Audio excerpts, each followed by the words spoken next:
having meetings with the airlines industry, and we are trying to ensure that there is no misuse or there is no disadvantage for the passenger here. And especially I would like to mention in the House also, because a lot of people have raised this issue across the benches, sir, and even Speaker sir has also taken cognizance of this. So we are thinking, sir, of setting up an online mechanism to take in grievances from not just the MPs, from also the public. And we'll put up a team in the ministry which is going to specifically look about these issues where they feel undue advantage has been taken or unnecessarily some unreasonable hike has happened in airfares. Whenever there is an issue like this, we're going to create an online system which will take care of the grievances. You can put in your grievances, and with timely response, we are going to address this one, and we are going to make sure that there is no undue advantage that has been taken by the passenger. And this much I want to tell the honorable members of this House, sir. And other than this, one important scheme that has been brought in by Honorable Prime Minister, I would like to mention it to the House again, sir, which is the RCS scheme. RCS Udan scheme was a total game changer for the civil aviation market in the country. And we should all be proud by the great vision Honorable Prime Minister Narendra Modi ji had to create this scheme back in 2016 itself, sir. And I take great pride in talking about this RCS Udan scheme, which is Regional Connectivity Scheme, Ude Desh Ka Aam Nagrik. And some of the success stories this has created. Now, I could see the positivity of most of the people, members who have spoken yesterday also. They have been proudly talking about the airports in their districts, airports in their constituency, how they have increased, how they want more connectivity happening, how they want the terminal capacity to increase. And I would like to take certain examples. One example is Darbhanga Airport, sir. Darbhanga city is a very historical city. When this was from the Maithili time, it was a very historic and important city. And it had one airstrip there, sir, which was running during 1950 and 1962.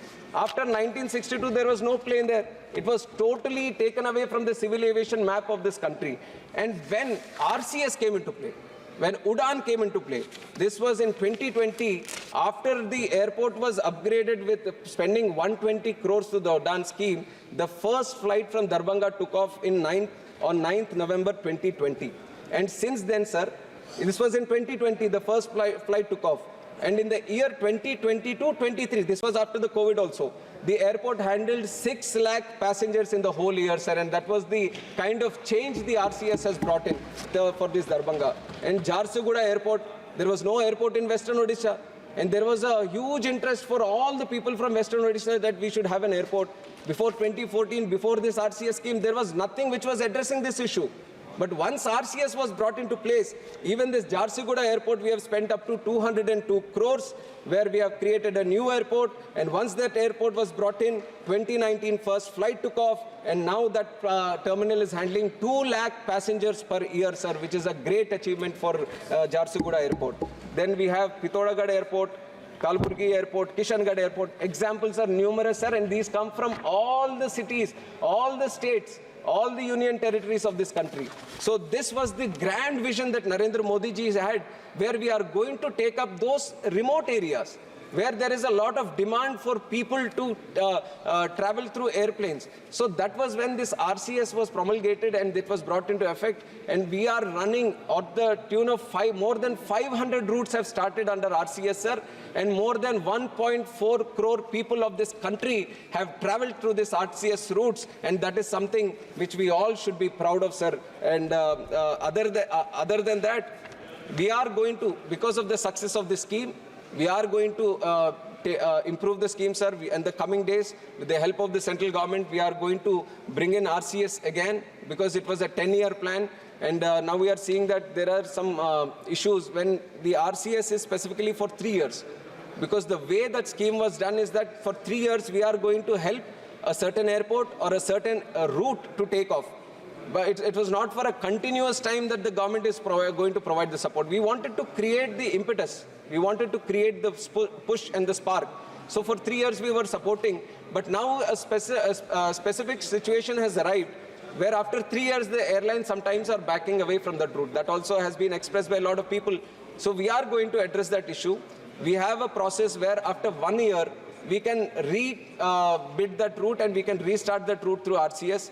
And we need to extend the scheme of RCS because it has been a huge success and it has given a huge push to the civil aviation also. So definitely we are going to look into the expanding of RCS also, sir.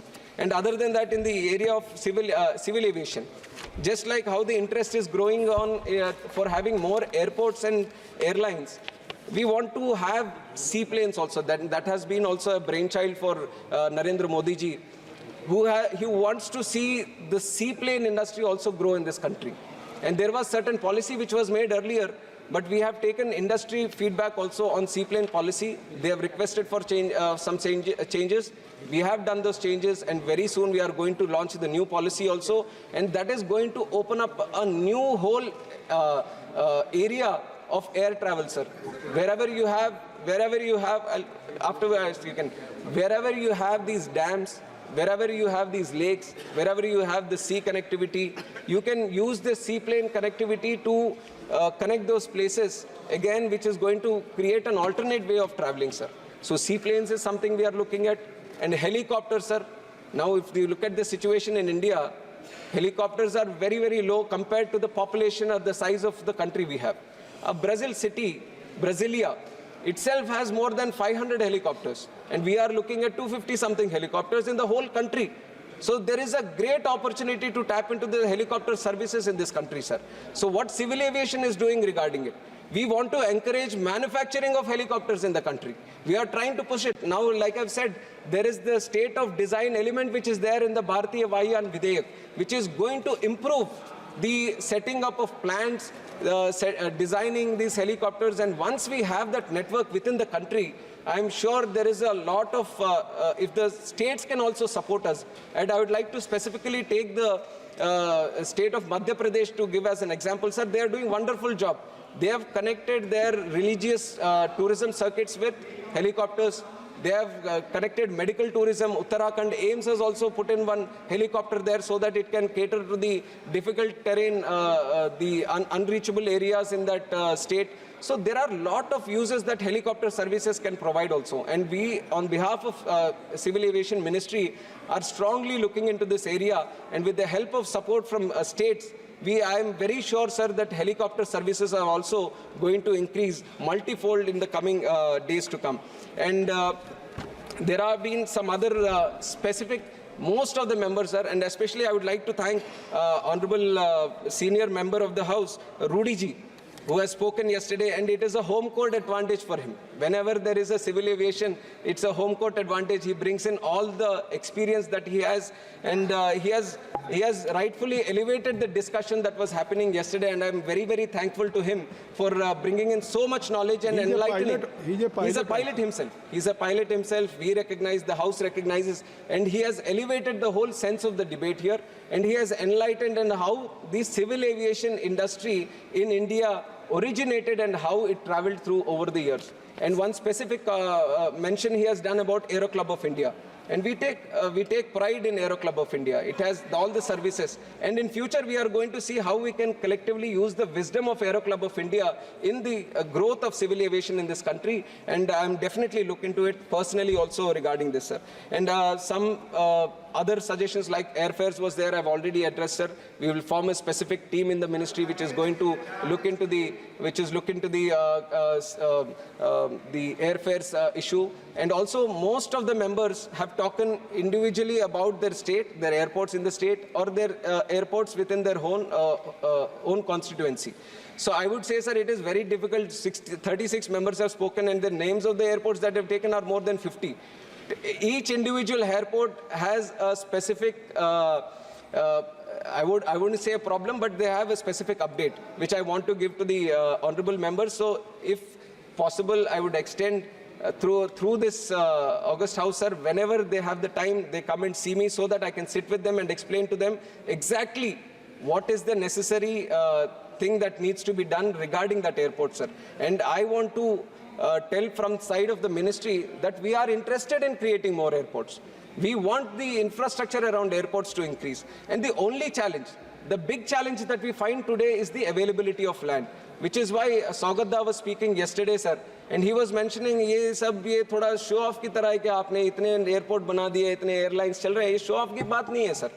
If we wouldn't have tackled the infrastructure problem today, it is going to be a huge challenge in the future. आज अगर हम ये airports की issue का आज हम settle नहीं करते, आज तो लग रहा होगा हर जगह हमें लगेगा कि ये पिछड़ा जिला के यहाँ पे एयरपोर्ट की क्या जरूरत है, यहाँ पे तो कुछ और बन सकता है, यहाँ पे तो ये पैसा कुछ और में हम लगा सकते हैं. But very soon that place is going to need airport, sir, and when that airport requirement is there, you won't get any land. So that is something which needs to be addressed today, and it has to be addressed by the states themselves, sir. This airport has got a great potential to drive a state, and there are numerous examples like this. I can take the example of Shamshabad Airport, which was done in Hyderabad under then Chief Minister. He was there, sir. He is now Chief Minister of Andhra Pradesh also, Chandrababu Naidu ji. He took this village and Shamshabad, where they have collected 5,000 acres. And that 5,000 acres at that time, people were saying, why do you need 5,000 acres for the airport? And today, if you look at it, after 20 odd years, sir, that 5,000 acres is not enough right now for the services that the airports are requiring. And this is a challenge many big cities are facing today. Chennai, Mumbai, Kolkata, all these places, if you see, all of them are very tightly knit into small lands right now. And we want to expand those airports, but there is no land available. And if you want to acquire more land, the price of the land has become so much that it is totally unviable to do expansion in those areas. So I am advising all the members here and also through you to the states that you represent, that if you can focus on getting that land parcels today itself, you are going to create airport infrastructure which is going to be useful for generations to come. It is very difficult tomorrow to address this land issue. Even today, yesterday when I was hearing the speeches, a lot of people have already mentioned about land acquisition, how it is a problem. Right now only, if you want to take those areas for airport development, there is a lot of land acquisition problems just like anywhere else. So we have to tackle this problem, sir. And from our side, whatever support is needed from the central government, we are going to provide just like we have done for the last 10 years. And we are committed to improve the airport infrastructure in this country under the leadership of Honorable Prime Minister Narendra Modi ji. And that is our commitment to all the states. Patna Airport also, Honorable Member has spoken about it. Whatever state, see the state land is with the state right now. And whatever land the state provides, the way we approach it is we first give the site clearance. We do an inspection, thorough inspection. Can an airport come here? Can it be viable? Can the flights land there? Is the site in such a way that can we build a proper runway there for big flights, wide body flights, narrow body flights? So all this survey we do and we give a site clearance. Once that is done, you go into land acquisition and in principle. So wherever you have a request of a new airport, so if there is a land parcel available or if there is an airstrip available, there has already a lot of research done from the Ministry of Civil Aviation. But in the case there is no update for you, you can hand over to me again a request for that specific place. I will give you a specific update on what that site, the status of that site is, and with the cooperation from the state and central government, I can assure you if everything goes perfectly, then we can very soon build an airport in that place. So don't restrict yourself. If you have any place in mind, please let me know so that I can get it inspected, and I'm going to provide all support from the ministry so that we can build airports there. So that was regarding the airport, individual airports, and especially during connectivity. For connectivity also, there have been a lot of requests. We have an airport now, we want to improve on the connectivity. Now again, connectivity is a market-driven exercise that is being done by the airlines. We don't have a specific rule saying, or we don't have the specific power to say to the airlines, ki, Acha, you just have to start this route from today. But through RCS, we have done a bidding process where these unconnected routes or unserved airports, underserved airports, they are all given certain viability gap funding so that the unconnected airports are connected.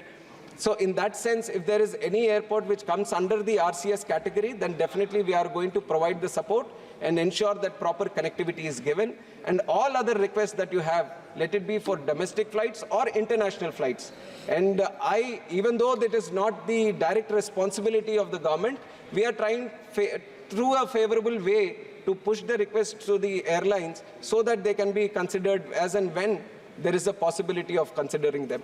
Sir, these are some of the main issues that were mentioned yesterday. And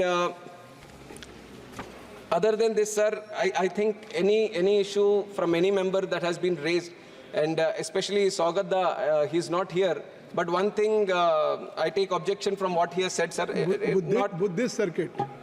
Sir, your Buddhist circuit is also there, and we are definitely going to sit with the state government and do it, sir. And also, if Honorable Speaker sir was there, I would have told him also we have given site clearance for Kota Airport, where he has been very strongly pursuing from his side also. And sir ये शुरू होगा तो सारे का एक एक आ जाएगा, मैं अलग से दे दूंगा सर, सबका अलग से दे दूंगा.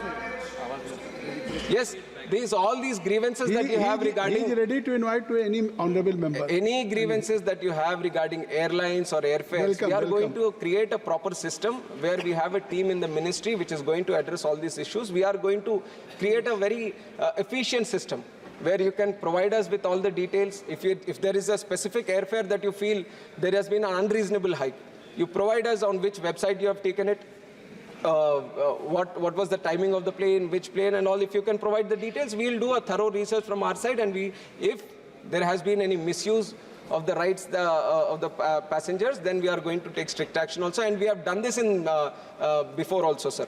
And other than the one... No, please, kindly you address to the chair. Sir, like I said, land is totally state subject, sir. Land is totally state subject. If you feel somewhere it is very high, then it is up to the state only to look at alternate land proposals. We are not saying that airport should be restricted to one specific area.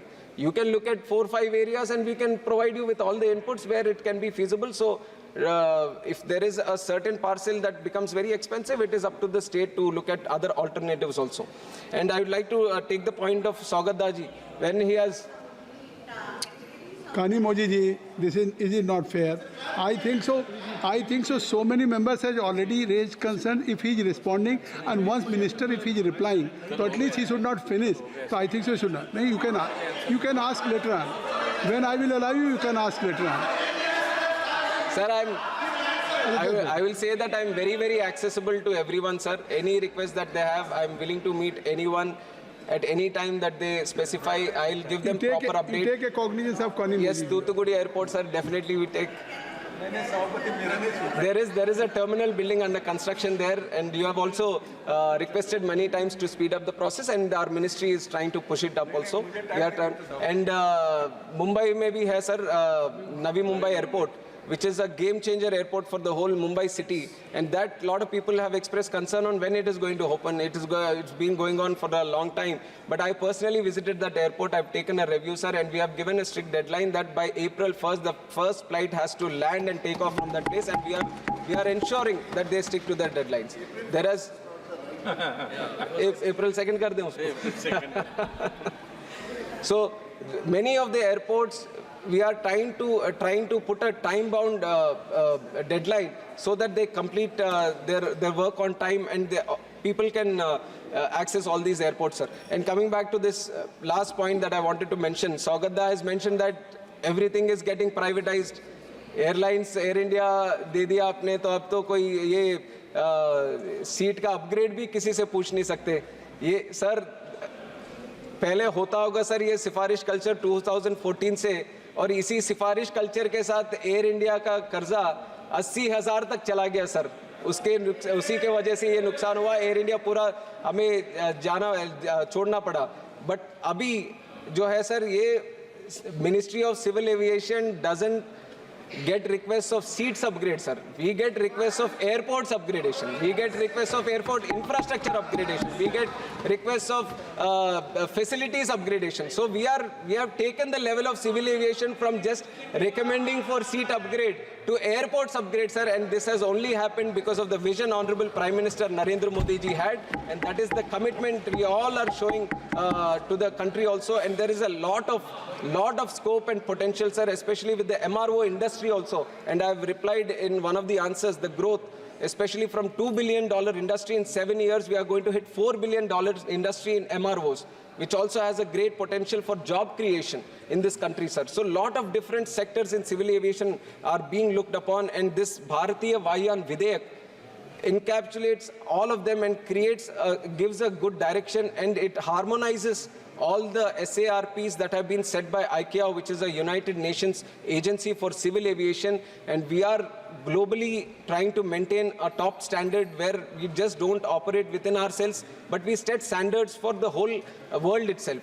So we are looking at a very promising sector in civil aviation, sir.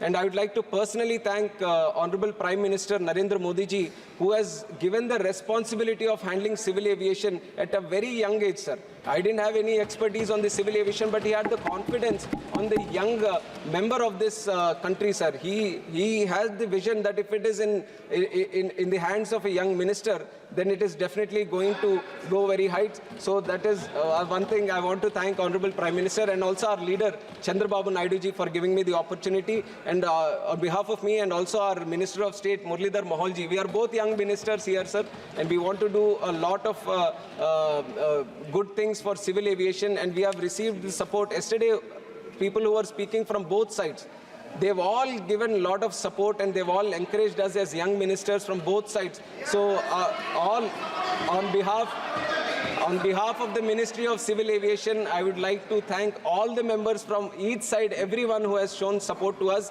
And with this kind of support that you are giving to the Civil Aviation Ministry, we are sure that we are going to reach #1 in the domestic aviation market in the whole world. And that is still our commitment. And while I say that is our commitment, we are going to ensure that in whatever we do in this Civil Aviation Ministry, it is going to be addressed as Civilian Aviation Ministry. Civilian is going to be the topmost priority for us, and that we are going to ensure, sir. And for that, this bill plays a very important role, Bharatiya Vayan Videyak. And I request the whole House, just like they've supported through their speeches yesterday, to support in the passing of this important bill, which creates and gives a new direction for the civil aviation industry in the country. And with these words, I thank you once again for giving me the time. Thank you very much, sir.